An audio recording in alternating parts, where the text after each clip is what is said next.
Hello, Gargoyle Nation. Welcome back. As always, I'm your host, Desi C, and we have finally arrived at the final episode of the 5-part series opener. It took us a year, but we got there. So, obviously, we ended episode 4 with our trio facing a room of armed guards. So, obviously, that's where we open this episode. But not to worry, our trio is quick and they get away. But of course not before getting their claws on the stolen disc. Anyway.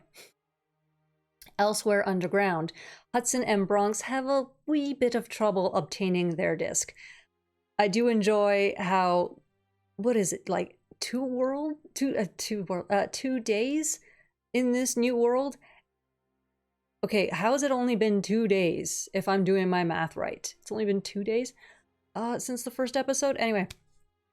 After only 2 days, Hudson's already recognizing security cameras. Now, I'm not saying, he's old, therefore he's dumb or anything. It's just, yeah, not only does he recognize the security cameras, but he understands already how they work. And while his plan is simple, heck, it works. But yeah, so just because he's old doesn't mean he's dumb or slow. It's just, he's at an advanced age. And here's all this technology being thrown at him. And he picked all this up quite quickly. So yeah, they might be slower to adapt, but dang if they aren't adapting quickly. And I think this whole scene with Hudson and Bronx, the trying to obtain the disc and the escape, I think it might be one of my favorite parts of this episode. His frustration in trying to get the disc and his movement of his wings dropping or drooping, at least to show that, like, his frustration, they drop down. It's those little things. And then during his escape into the subway, first of all, those poor subway riders just enjoying their ride, whatever, not paying attention, boom, ceiling just comes dented in, like. But no, I think my absolute most favorite part is when the subway finally emerges from underground. And Hudson's wings, they fill up with air and they snap open. Oh my god, I love it. I love it. The sound, the visuals, amazing. I love it. And finally, of course, we head back to the air fortress where Goliath and his angel are also successful in obtaining their disc. But getting the disc, of course, is not enough, and Angel decides to set the airship ablaze. Which, of course, Goliath is standing wondering, WTF? What? No. Who is this gargoyle? I do find it amusing how the fortress didn't quite tilt as dramatically as what was wanted. I also made a mention of that in my Oopsies video, so yeah, go check that one out, because they essentially took what they needed to do in this episode and added it to another one where it wasn't needed. Not that it was planned that way or accidental, just saying what should have happened in this episode happened in another one. That's all, but yeah, just not as dramatic as they wanted. And here, of course, we have the triangle firmly established. Not a love triangle. Not all triangles have to be love triangles, but it is a triangle nonetheless. Between Demona, Angel, as she is currently known in this episode for now, Elisa, and Goliath. So the discs are handed over to Xanatos, who claims the information on them will be used to benefit humans and gargoyles alike. No. Anyway. Spoiler alert. And of course, this is where Goliath lets his angel know that things have changed.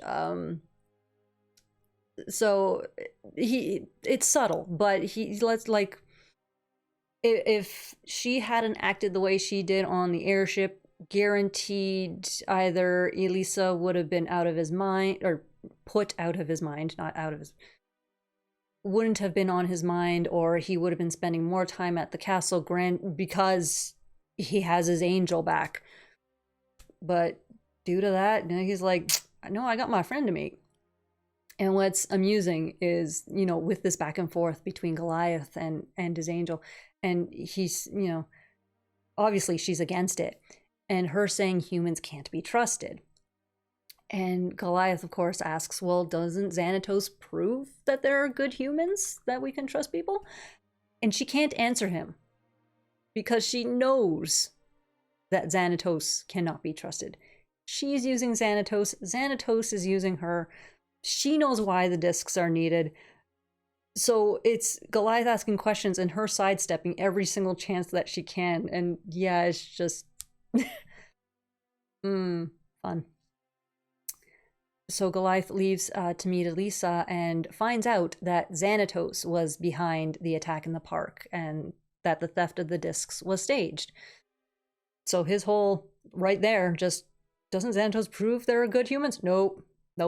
And it's, of course, easy to think that maybe, Goliath is naive or dumb or, like, how could he have not seen this? How could it be so trusting?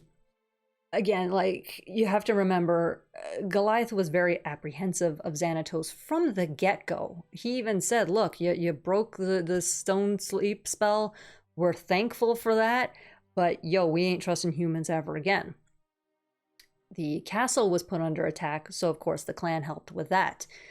And Goliath was against helping Xanatos retrieve the discs until Angel showed up. And then it's like, oh, as a thank you for that, okay, we'll help you get the discs. And you also have to remember, like, Goliath is in a new world, in a new century, new city. All this stuff is just being thrown at him. And so even if he wasn't betrayed 1,000 years ago, it's easy to be fooled. Like, come on. Like, especially when it's somebody like Xanatos who is really good at lying. Guaranteed many of us have found out that one person who is just fantastic at lying, and you just believe what they tell you. But he is a good judge of character because, he trusts so far now Elisa, and it's working out now. She's coming back and telling him, hey, look, this is what happened. This is how it happened. And, she's proving herself. Plus, she guarded him for a whole day.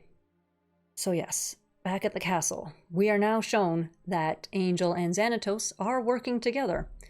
And oh my god, that fabric movement and that smile, the animators on this episode, thank you.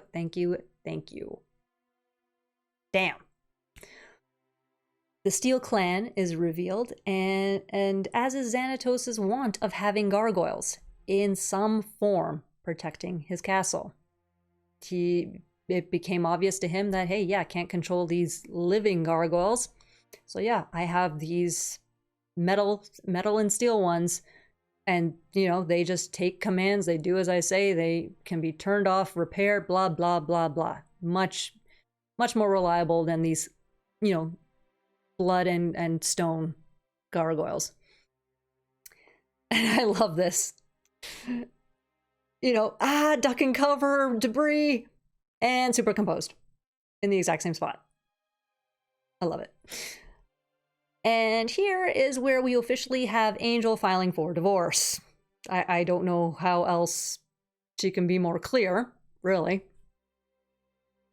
And you can, obviously, going back to when Goliath went to meet Elisa despite Angel's protests, like, he said he was going, and she's like, we're done. And this is her officially making it official. So Angel reveals the plan that she had with the captain and how she survived because she didn't trust him and, doesn't trust anyone. And okay, fine, she doesn't trust the captain. That's fine. He's another human. Fine, don't trust him. Obviously, she was smart not to. But why not warn your clan? Look, I know it all gets explained later in season 2 and all that stuff. I get it. It's true to her character to not warn her own family of what might happen. Just still. I'm good. But yes, Demona herself there's so much to talk about with her mentality, her actions, her justifications, all that stuff. And at this point in time, I'm literally just waiting for the Demona series to wrap up. I need to wait and see what the Demona series is going to reveal before I can just do like an entire video on just her. And it's come, I swear, that's gonna take forever. Diamond, why? Delays. Anyway. So she reveals that the humans gave her the name Demona. And if you actually like pay attention to what she is saying, she gives away more than just, yeah, here's my name. And, you know, humans named me. The humans gave it to me long ago. Okay, so yes, the castle was sacked because of her. So we know the whole feared for your safety and lost your way back to the castle, blah, blah, blah. That story is bull. Okay, that's fine. Now, at this point in time, we don't know if she was actually put under the sleep spell or not. She could have been woken up months or years before the clan, you know, was woken up that night. But her saying the humans named her long ago means that she wasn't put under the spell the same night.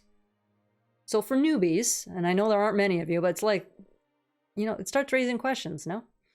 And we end the episode with Goliath worried about real giants and Elisa wondering if the city is ready for them. And with that, we have the conclusion of the 5-part pilot.